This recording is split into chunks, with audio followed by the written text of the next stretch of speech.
నమస్కారం VNR news వార్తలకు స్వాగతం. నా పేరు లక్ష్మి. వార్తల ముందుగా హెడ్లైన్స్.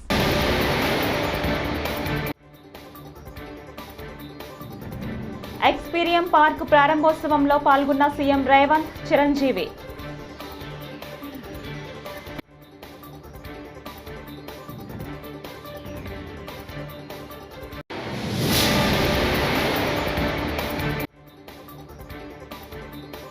కూటమి పాలనకు త్వరలోనే చరమగీతం.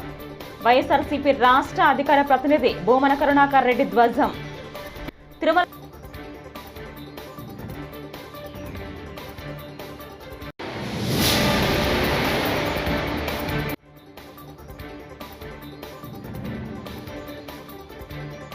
తిరుమల శ్రీవారిని దర్శించుకున్న ఇస్రో చైర్మన్ వి నారాయణ్.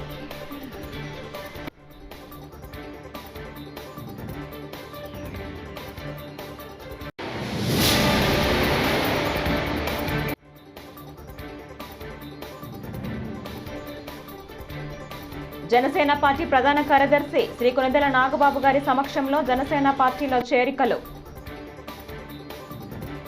ఇక డీటెయిల్స్ చూస్తే, రంగారెడ్డి జిల్లా పొద్దుటూరులో ప్రపంచ స్థాయి ఎకో ఫ్రెండ్లీ ఎక్స్పీరియం పార్కును సీఎం రేవంత్ రెడ్డి ప్రారంభించారు. ఈ కార్యక్రమంలో మంత్రి జూపల్లి కృష్ణారావు, ప్రముఖ సినీ నటుడు చిరంజీవి, ప్రభుత్వ విప్ మహేందర్ రెడ్డి తదితరులు పాల్గొన్నారు. ప్రపంచ స్థాయి ప్రమాణాలతో 150 ఎకరాల్లో ఈ పార్కును తీర్చిదిద్దారు. దీనిలో 25,000 జాతుల మొక్కలు ఉన్నాయి. 85 దేశాల నుంచి దిగుమతి చేసుకున్న అరుదైన వృక్షాలు, చెట్లు ఉన్నాయి.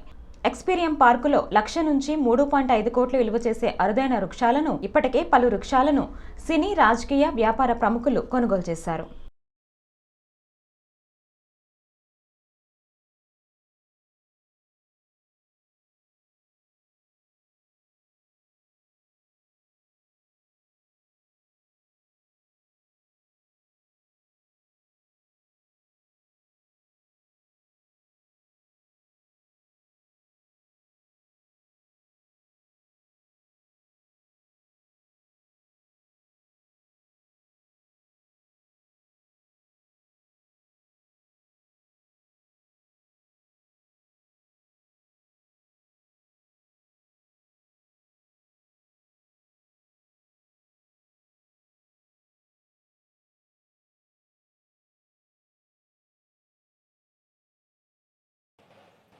గౌరవనీయులు మన ప్రీతమ ముఖ్యమంత్రి శ్రీ రేవంత్ రెడ్డి గారికి, అలాగే మంత్రివర్యులు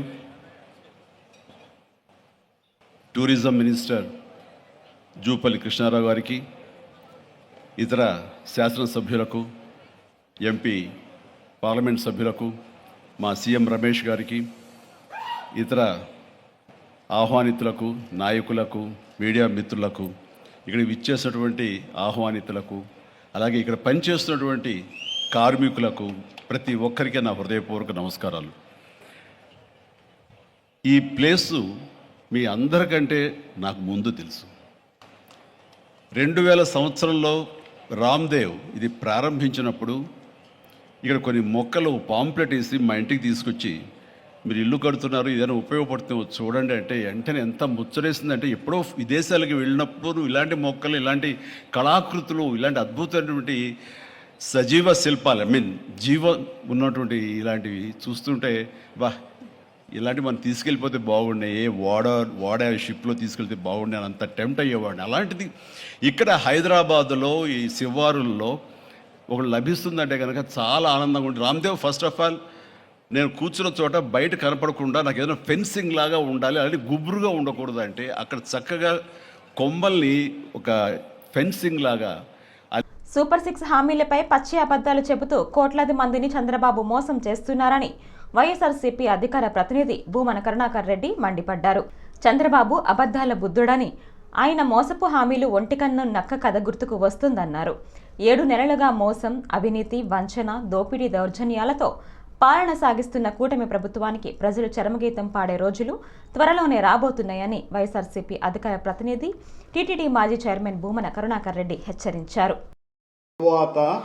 దానిని గురించి ఆలోచిస్తాను అని చెప్పటం ఎంత దుర్మార్గమైనటువంటి విషయం అంటే, ప్రపంచంలో ఎంతో మంది మోసగాళ్లను చూసుంటాం, ఎంతోమంది వంచన చేసేటువంటి వాళ్ళను చూసి ఉంటాం.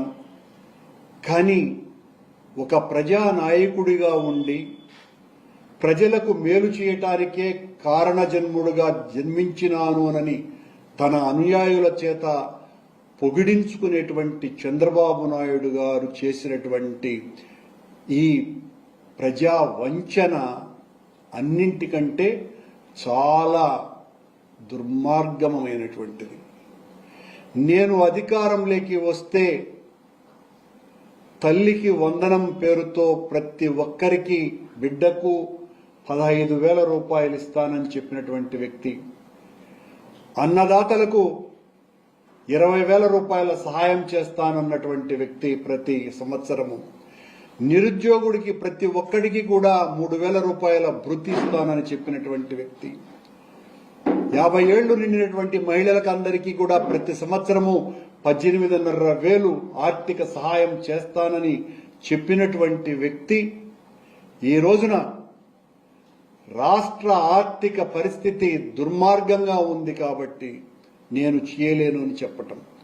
ఇదే చంద్రబాబు నాయుడు గారు, పవన్ కళ్యాణ్ గారు, ఆయన కూటమిలో సాగేటువంటి పురంధరేశ్వరి గారు, వీళ్ళంతా కూడా ఎన్నికలలో ప్రచారం చేసి తిరుమల శ్రీవారిని ఇస్రో చైర్మన్ వి నారాయణన్ దర్శించుకున్నారు.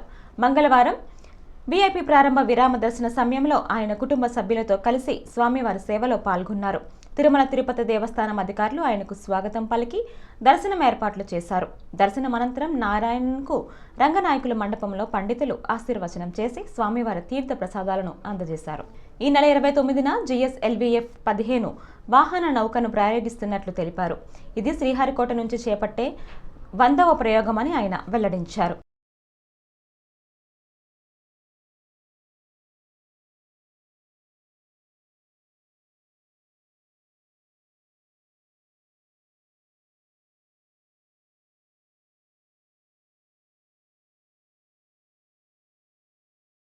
Tomorrow morning, early morning 6:23, we are going to launch the GSLV-F15 vehicle.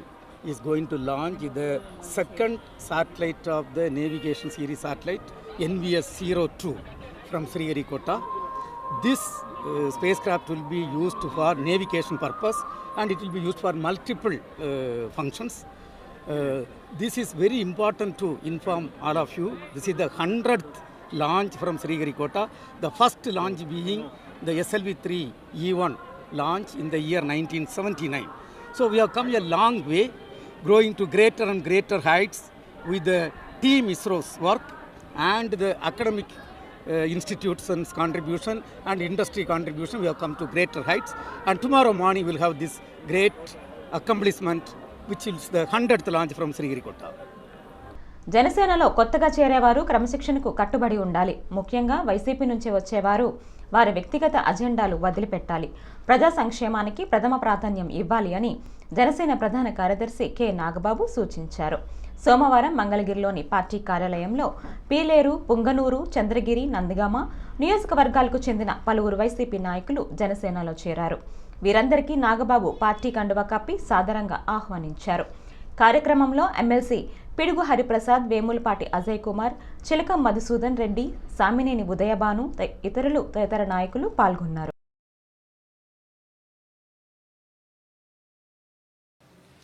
Shri పుట్టంశెట్టి Kishore గారు, యువజన నాయకులు, తిరుపతి రూరల్ మండలం.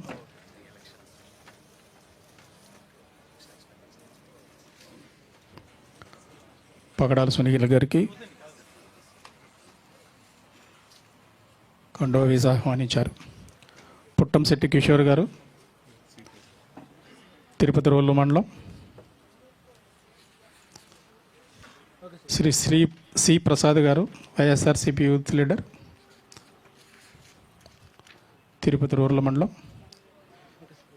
శ్రీ సుబ్రహ్మణ్యం రెడ్డి గారు, యూత్ లీడర్, తిరుపతి రూరల్ మండలం. రవికుమార్ గారు, యువజన నాయకులు, తిరుపతి రూరల్ మండలం. ప్రసాద్, సుబ్రహ్మణ్యం, రవికుమార్, అలాగే నందిగామ లీడర్స్ బొమ్మిశెట్టి దుర్గాదేవి గారు, బొమ్మిశెట్టి భాస్కర్, మాధవరెడ్డి, షేక్ సైబుద్దీన్, కోలా నాగరాజు, దేవిరెడ్డి శ్రీనివాసరావు, బండారుపల్లి సత్యనారాయణ, చెన్నమల మధు, షేక్ శ్రీనివాసరావు, రామరెడ్డి వెంకటేశ్వరరావు, చెన్నా వెంకటేశ్వర్లు, లక్ష్మీకాంత్, శ్రీనివాసరావు, బొమ్మిశెట్టి భాస్కర్రావు, పగడాల రాధాకృష్ణ, పణికుమార్, హనుమంతరావు, రఘుబాబు, వెంకట్రావు గారు, వీరబాబు, శ్రీనివాసరావు, కాసయ్య. మీ అందరికీ జనసేనలోకి హృదయపూర్వక స్వాగతం.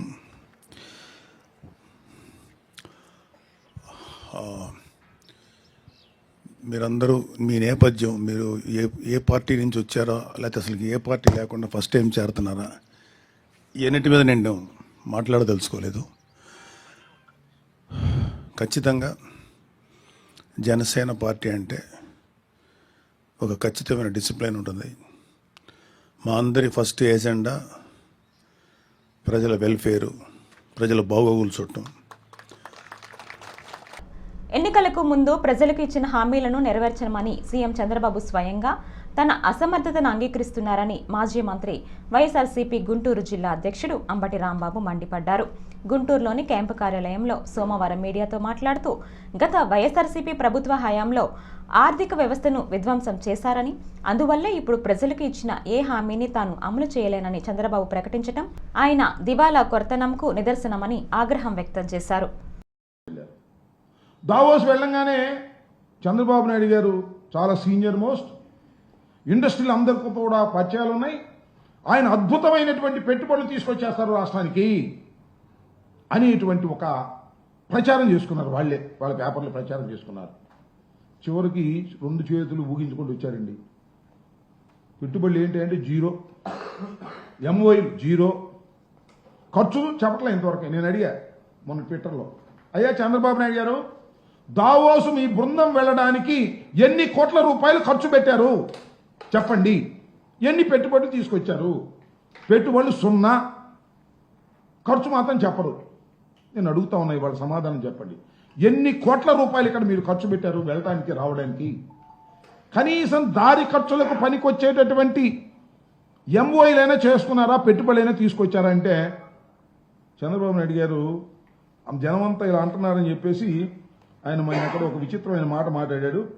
ఆ మాట మీకు చూపించాల్సినటువంటి బాధ్యత ఉందని నేను అనుకుంటా ఉన్నా. ఇదిగో చూడండి.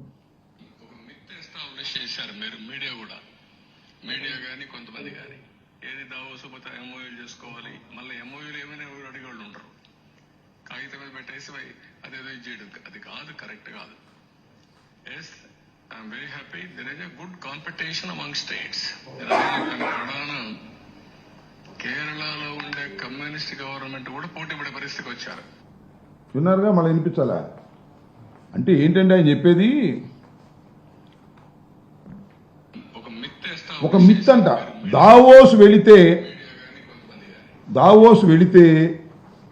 పెట్టుబడులు వస్తాయనేది ఒక భ్రమ. దావోస్ వెళ్ళకోకుండానే పెట్టుబడులు వస్తాయి. ఉత్తరప్రదేశ్లోని ప్రయాగరాజ్లో జరుగుతున్న మహాకుంభమేళాకు పెద్ద ఎత్తున భక్తులు హాజరవుతున్నారు. దేశం నలుమూలల నుంచే కాకుండా విదేశాల నుంచి సైతం పలువురు ప్రముఖులు ఇక్కడకు వస్తూ పుణ్యస్థానాలు ఆచరిస్తున్నారు. తాజాగా మాజీ మంత్రి, వైసీపీ అధికార ప్రతినిధి రోజా కుటుంబ సభ్యులతో కలిసి కుంభమేళాకు వచ్చారు. ఈ రోజు ఉదయమే అక్కడకు చేరుకున్న ఆమె త్రివేణి సంగమంలో పుణ్యస్నానం ఆచరించారు. ఆపై ప్రత్యేక పూజలో పాల్గొన్నారు.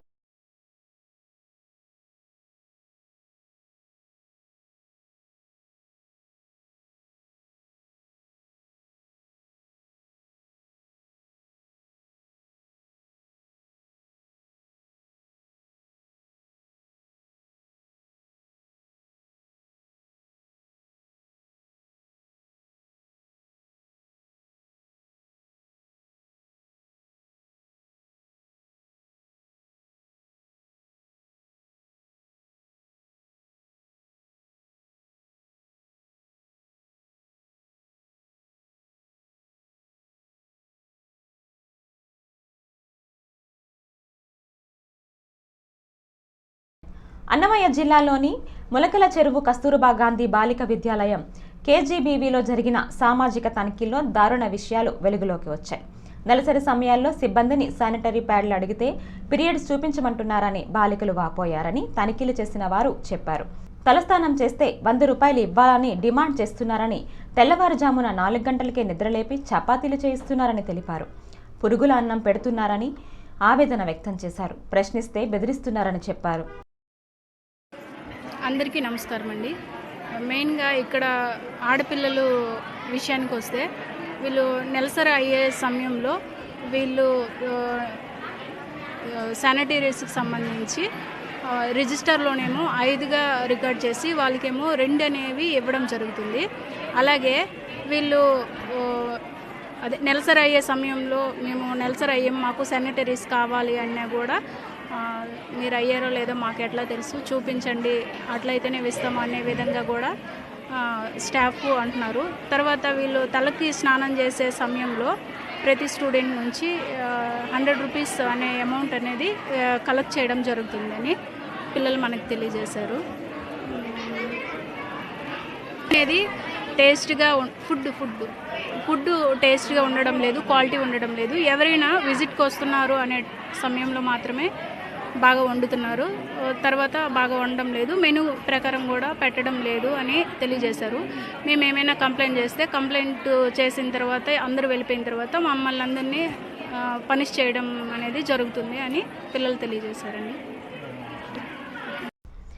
శ్రీకాళహస్తీశ్వర స్వామివారి దేవస్థానానికి బెంగళూరు శ్రీ జగద్గురు శంకరాచార్య సంస్థానం ద్వారకా బద్రికాశ్రమం పీఠాధిపతి శ్రీ శ్రీ శ్రీ విద్యానారాయణ తీర్థస్వామి మంగళవారం దర్శించుకున్నారు. వారిని దేవస్థానం అధికారులు, దేవస్థానం వేద పండితులు నారాయణస్వామి, వశిష్ఠస్వామి స్వాగతం పలికి శ్రీ జ్ఞాన ప్రసురనాంబ సమేత శ్రీకాళహస్తీశ్వర స్వామివారి దర్శనం చేయించారు.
వేదాంత విజ్ఞాన సునిశ్చితార్థ సన్యాస యోగాద్యతయ శుద్ధ సతేనమేవ దేవేంద్రం దేవేంద్రయేనం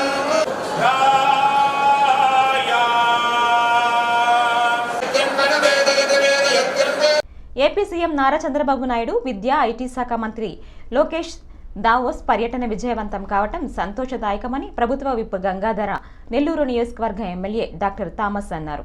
ఈ సందర్భంగా ఆయన చెన్నైలో సోమవారం సాయంత్రం మాట్లాడుతూ, మన ముఖ్యమంత్రి విజనరీ లీడర్ కాబట్టే పెట్టుబడిదారులు మన రాష్ట్రానికి వస్తున్నారని అన్నారు. మునుపు జగన్మోహన్ రెడ్డి ఇలాంటి ప్రగతి సాధించలేదన్నారు. మనందరికీ తెలుసు, ఉమ్మడిగా ఆంధ్రప్రదేశ్ ఉన్నప్పుడు హైదరాబాద్ ఒక రాళ్ల రప్పగా ఉండే ఒక ప్రదేశాన్ని ఈరోజు ఒక ఐటీ హబ్గా, ఒక కాలిఫోర్నియాగా తీర్చిదిద్దిన ఘనత చంద్రబాబు నాయుడు గారికి దక్కుతుంది. అదేవిధంగా గత ప్రభుత్వంలో చూశారంటే ఎలాంటి కంపెనీలు రాలేదు. జగన్మోహన్ రెడ్డి వాళ్ళ టీం కూడా దావోస్కి వెళ్ళారు, కానీ ఒక ఫేక్ డేటా ఇచ్చి సో మెనీ కంపెనీ తీసుకొస్తామని చెప్పేసి అన్ని కూడా ఇచ్చారు. అలాంటిది ఏమీ జరగలేదు. మనం చెప్పాలంటే పెద్దగా ఏమి లేదు, పెద్ద సున్నా అని చెప్పొచ్చు. ఇప్పుడు కూటమి ప్రభుత్వం వచ్చిన తర్వాత చంద్రబాబు నాయుడు గారు దావోస్ వెళ్ళారు. వెళ్ళినప్పుడు చంద్రబాబు నాయుడు గారు ఏం చెప్పారంటే, పరిశ్రమల స్థాపనకి ఆంధ్రప్రదేశ్ స్వర్గధామి అన్నారు. అంటే మీరందరూ కూడా ఆంధ్రప్రదేశ్ రావచ్చు, మీరు రండి, ఇక్కడ ఇన్వెస్ట్ చేయండి, మీకు ఎలాంటి ఏమేమి కావాలో ఇవన్నీ కూడా మేము చేసి పెడతామని చెప్పేసి చంద్రబాబు నాయుడు గారు, అదేవిధంగా యువ కెరటం లోకేష్ అన్న గారు ఇద్దరు కూడా వెళ్ళి బ్రహ్మాండంగా ఈ ప్రోగ్రామ్ని సక్సెస్ఫుల్గా ఫినిష్ చేసుకొని రావడం జరిగింది. చాలా మంది వెళ్ళి ఏం చెప్పారంటే మా రాష్ట్రానికి రండి అని చెప్పడం జరిగింది. కానీ చంద్రబాబు నాయుడు గారు అలా చెప్పకుండా మా దేశానికి రండి, మా రాష్ట్రంలో కూడా ఇన్వెస్ట్ చేయండి, మా దేశాన్ని నంబర్ 1గా చేద్దాము, మన అందరూ కూడా. గత ఎన్నికల్లో ఎన్డీఏ కూటమి ప్రకటించిన సూపర్ 6 పథకాలను అమలు చేయడంలో విఫలమైందని రాజానగరం మాజీ ఎమ్మెల్యే జక్కంపూడి రాజా ఆరోపించారు. మంగళవారం రాజానగరంలో నిర్వహించిన విలేకరుల సమావేశంలో ఆయన మాట్లాడారు. వెంటనే చంద్రబాబు ప్రకటించిన పథకాలు అమలు చేయాలని డిమాండ్ చేశారు. కాగా వైసీపీ ప్రభుత్వంలో అర్హులైన ప్రతి ఒక్కరికి సంక్షేమ పథకాలు అందజేశామని గుర్తు చేశారు. ఎన్నికలకు ముందు ఏం చెప్పారు చంద్రబాబు నాయుడు గారు? సూపర్ 6 అని చెప్పి ప్రతి ఇంట్లోని ఎంతమంది పిల్లలు ఉంటే అంతమందికి ఒక్కొక్కరికి 15,000 రూపాయలు చొప్పున, నీకు 15,000, నీకు 15,000, నీకు 15,000 అని చెప్పి ప్రతి తల్లిని కూడా మీరు 20 మందిని కంటారా, 30 మందిని కంటారా, 40 మందిని కంటారా కనండి, ప్రతి ఒక్కరికి కూడా 15,000 రూపాయలు చొప్పున ఇస్తాను అని చెప్పి చెప్పడం జరిగింది. తల్లికి వందనం పేరిట. అదేమైందో దేవుడికే ఎరుక. మరో పక్కన 20,000 రూపాయల చొప్పున ప్రతి రైతుకి కూడా ఆర్థిక సాయాన్ని అందిస్తాను అని చెప్పి చెప్పడం జరిగింది. ప్రతి రైతుకి ఆ 20,000 ఇప్పటిదాకా ఇవ్వలేదు సరికదా, మరో పక్కన ప్రకృతి వైపరీత్యాల వలన తీవ్రంగా నష్టపోయినటువంటి రైతాంగానికి ఇవాళకి కూడా పూర్తిగా నష్టపరిహారాన్ని అందించినటువంటి కార్యక్రమం కూడా జరగల. ఆడవాళ్ళకి ప్రతి ఒక్కరికి కూడా నెలకి 1,500 రూపాయలు చొప్పున సంవత్సరం మొత్తంగా 18,000 రూపాయలు ప్రతి ఆడబడుచుకి కూడా తోడుగా ఉంటాను అని చెప్పి చెప్పడం జరిగింది. ఆడవాళ్ళకి కూడా పంగనామాలు పెట్టినటువంటి పరిస్థితి చంద్రబాబు నాయుడు గారిది. ఎన్డీఏ ప్రభుత్వ సారథ్యంలో ఆర్థిక ఇబ్బందులు ఉన్నప్పటికీ రాష్ట్రం ముందుకు సాగుతోందని రాజమండ్రి రూరల్ ఎమ్మెల్యే గోరంట్ల బుచ్చయ్య చౌదరి పేర్కొన్నారు. మంగళవారం రాజమండ్రి రూరల్ టీడీపీ కార్యాలయం వద్ద ఎమ్మెల్యే మాట్లాడారు. గత వైసీపీ ప్రభుత్వ హయాంలో రాష్ట్ర అభివృద్ధి కుంటిపడిందని, పరిశ్రమలు తరలిపోయాయని మండిపడ్డారు. కాగా కూటమి ప్రభుత్వం ఎన్నికల ముందు ఇచ్చిన హామీలను నెరవేర్చేందుకు కృషి చేస్తుందన్నారు. ఎన్డీఏ ప్రభుత్వ సారథ్యంలో రాష్ట్రం ముందుకు సాగుతా ఉంది. అనేక ఆర్థిక ఇబ్బందులు ఉన్నాయి. వైఎస్ఆర్ ప్రభుత్వం చేసిన తప్పుడు నిర్ణయాల వల్ల అభివృద్ధి కుంటుపడిపోయింది. పరిశ్రమలు పారిపోవడమే కాదు, ఉపాధి లేకుండా పోయింది. లక్షల కోట్ల అప్పులు పెరిగినాయి. ఇవాళ అప్పులు వడ్డీలు కట్టడానికి ఆదాయం సరిపోయిన పరిస్థితిలో ఇచ్చిన హామీలన్నీ అమలు చేసుకుంటూ ముందుకు సాగుతున్నాం. త్వరలోనే ఆర్టీసీ బస్సులో ఉచిత ప్రయాణం కానీ, రైతులకు ఇవ్వాల్సిన భరోసా కార్యక్రమం కానీ, ఫీజు రియంబర్స్మెంట్ కార్యక్రమాలు కూడా జూన్ కల్లా కంప్లీట్ చేయాలనే ఆలోచనలో ప్రభుత్వం ఉంది. చెప్పిన వాగ్దానాలను అమలవుతున్నాయి. ఇవాళ గ్రామాల్లో రహదారులు, డ్రైన్ల నిర్మాణం జరుగుతుంది. ఏ రంగానికి ఆ రంగం కేటాయింపులు జరుగుతున్నాయి. ఇవాళ పర్యటనలో చంద్రబాబు గారి పర్యటనలో కానీ, లోకేష్ గారి పర్యటనలో కానీ, పవన్ కళ్యాణ్ గారి పర్యటనలో ఏదైతే వాగ్దానాలు చేశారో అవన్నీ క్రోడీకరించి అభివృద్ధి కార్యక్రమాలు అమలు చేయడం జరుగుతూ ఉంది. ప్లానింగ్ ప్రకారం ముందుకు సాగుతున్నాం. ఒక సంవత్సరం కొంచెం ఇబ్బంది, మొదటి సంవత్సరం ఇబ్బంది ఉంటుంది తెలుసు మాకు. ఎందుకంటే భారీగా నిధులు అవసరమైన సందర్భంలో కనీసం 2,500 కోట్లు ఖర్చు ప్యాచ్ వర్క్ చేసే పరిస్థితికి వచ్చాం మనం.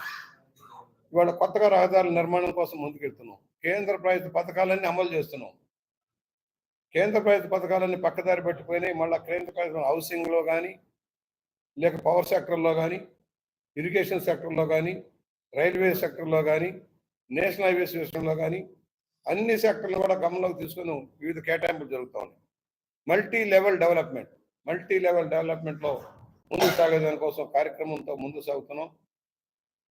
శాఖల సమన్వయంతో ప్రజాప్రతినిధులు కలిసి జిల్లాను అభివృద్ధి బాటలో పయనించే విధంగా కృషి చేయాలని బాపట్ల జిల్లా ఇన్ఛార్జ్ సమాచార శాఖ మంత్రి కొలుసు పార్థసారథి పేర్కొన్నారు. మంగళవారం కలెక్టరేట్లో మీడియాతో మాట్లాడారు. వ్యవసాయం, రహదారులు, డ్రైనేజీ, ఇరిగేషన్ శాఖలలో అభివృద్ధి పనులు త్వరితగతిన పూర్తి చేసి జిల్లా సమగ్ర అభివృద్ధికి పాటుపడాలన్నారు. మంత్రులు అనగాని సత్యప్రసాద్, గొడ్డిపాటి రవికుమార్ పాల్గొన్నారు.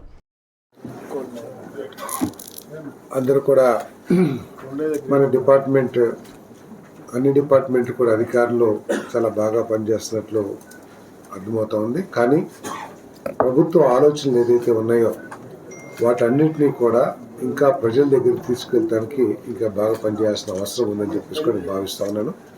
ముఖ్యంగా R&B ఏదైతే ఉందో ప్రభుత్వం కూడా చాలా ప్రత్యేక దృష్టితో ముఖ్యమంత్రి గారు ప్రత్యేకంగా హాట్ హోల్స్ లేని R&B రోడ్లు ఉండాలి అని చెప్పేసి చాలా స్పష్టంగా చెప్పారు. కాంట్రాక్టర్లతో ఉన్న ఇబ్బందులు ఏమనంటే మీరు సంబంధిత ప్రజాప్రతినిధులతో మంత్రులతో మాట్లాడి వాటిని పరిష్కరించాలి, కానీ సమస్యగా పెట్టి ప్రభుత్వం యొక్క లక్ష్యాలు రీచ్ కాకపోతే మాత్రం చాలా ఇబ్బంది అవుతుందని చెప్పేసి భావిస్తాను. ఇప్పటికైనా సరే మరి అదేవిధంగా నేను అన్ని శాఖల వారిని కూడా కోరేది ఏంటంటే మీ క్షేత్రస్థాయిలో నియోజకవర్గ స్థాయిలో ఎవరైతే అధికారులు ఉంటారో వాళ్ళు కంటిన్యూస్గా స్థానిక ప్రజాప్రతినిధులతో కొంచెం ఇంటరాక్షన్లో ఉంటే వారి దగ్గర నుంచి సమస్యలు తెలియటం కానివ్వండి, మీరు చేసే పనులకి గురించి వారికి అవగాహన ఉండటం కానీ ఉంటే చాలా కోఆర్డినేషన్తో ముందుకెళ్తుందని చెప్పేసి నేను భావిస్తా ఉన్నాను. మరి అదేవిధంగా వ్యవసాయం కూడా మరి ప్రొక్యూర్మెంట్ పోయినసారి 7,000 టన్నులు మాత్రమే తీసుకోవటం గత ప్రభుత్వం యొక్క ఘోర వైఫల్యం. బహుశా దాన్ని ఆధారంగా చేసుకుని టార్గెట్ 50,000 ఇచ్చుంటారు. మనందరూ కూడా కలిసి ఇంకా ఫర్దర్గా 40,000 టన్స్ ఏ విధంగా ప్రభుత్వంతో కొనిపించాలనే విషయం మీద మనం దృష్టి పెట్టాల్సిన అవసరం ఉందని చెప్పేసి మనం చేస్తాను. ఇరిగేషన్ శాఖ వారు మాత్రం O&M వర్క్స్ నాకున్న ఈ 20 సంవత్సరాలు.